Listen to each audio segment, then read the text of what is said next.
Hello.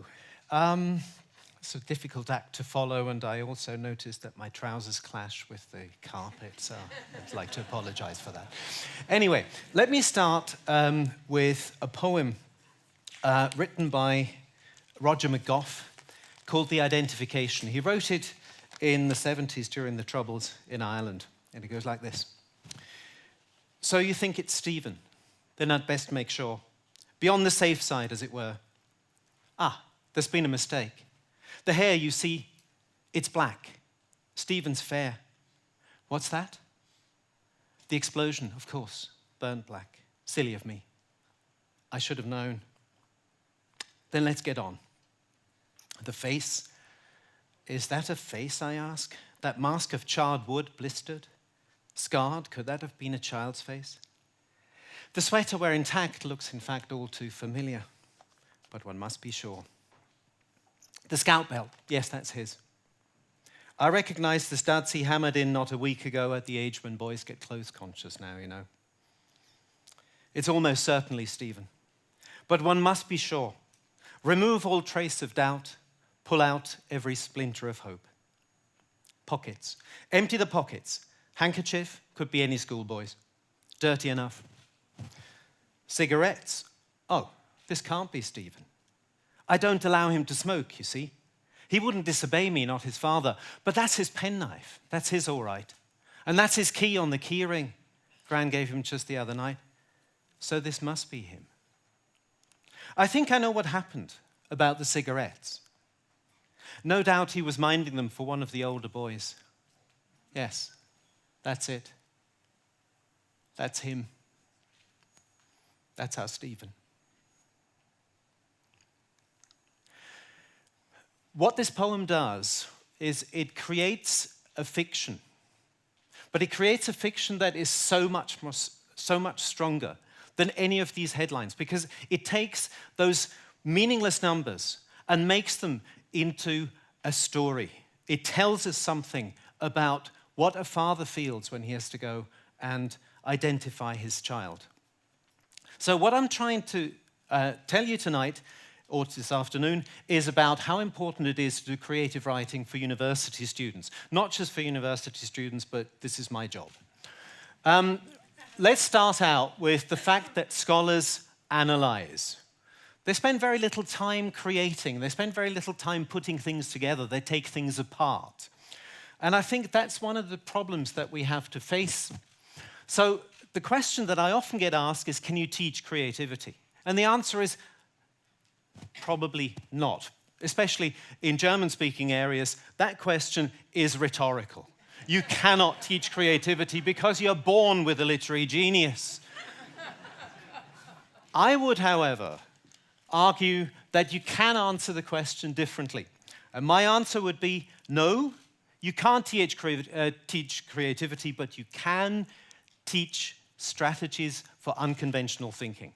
And I'd like to give you, apart from the story that I just mentioned, two ideas there. The first one is the fact that we can combine for effect.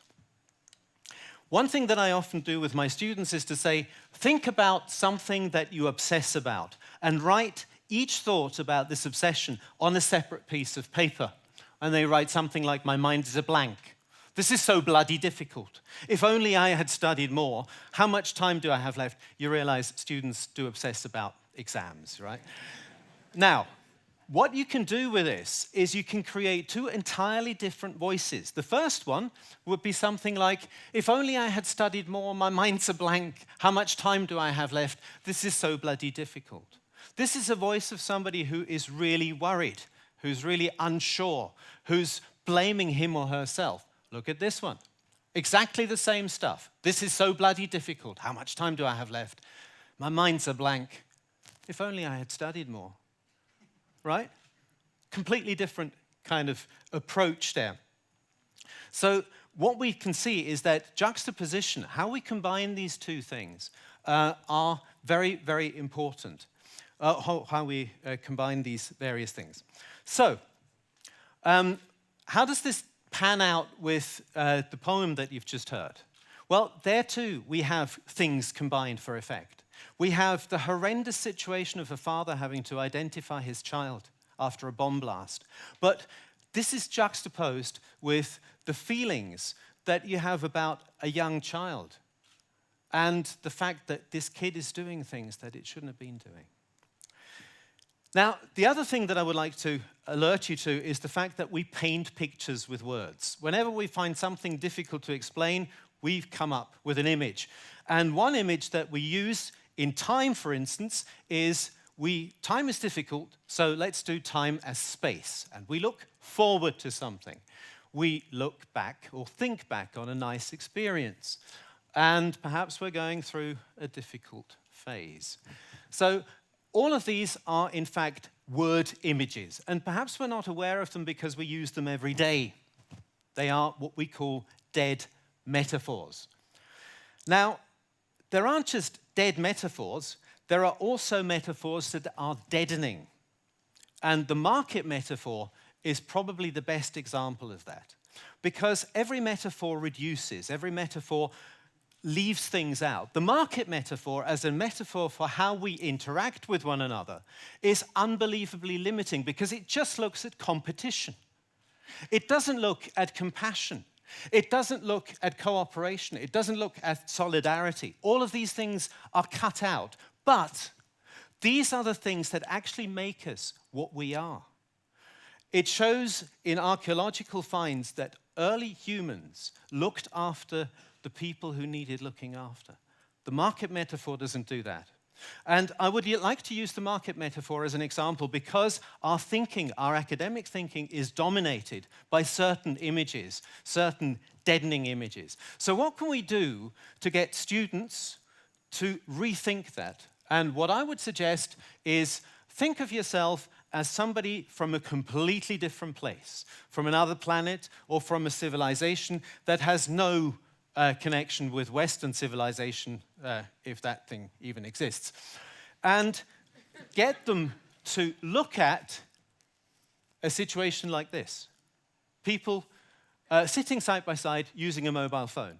Or people, good for Switzerland, going skiing. It's totally absurd, really, if you think about it. Or this one actually always produces very funny images. People going for Saturday morning shopping in the supermarket. Very often comes up as a kind of religious experience, a kind of worship. Anyway, what these things do is they try to teach us live metaphors. They make us think about word images in different ways. And I think that's absolutely vital.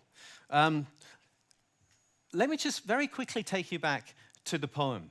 There were two very, very strong live metaphors. The first one was the mask of charred wood for the face of the child. And the second one was the splinter of hope that was being pulled out. We've all had splinters pulled out. We know how that feels. How does it feel to have the last splinter of hope pulled out in the identification of your child? But let me finish off on a slightly different note. One of the questions that I sometimes was asked is, why do you want to swell the ranks of already swollen ranks of lousy poets with even more lousy poets? And I've actually been trying to tell people that my idea is not to add to the pantheon of literary history, but to get people to do something which is very nicely summed up in this all work and no play makes Jack a dull boy. Right? We sometimes need to do things that don't produce money, that don't make us run in that little wheel that we run in. So I would like to leave you with a thought that I found on the Philosopher's Path by Yehudi Menuhin, who says, everyone should in some way be creative, irrespective of the quality of that which he produces. Thank you very much.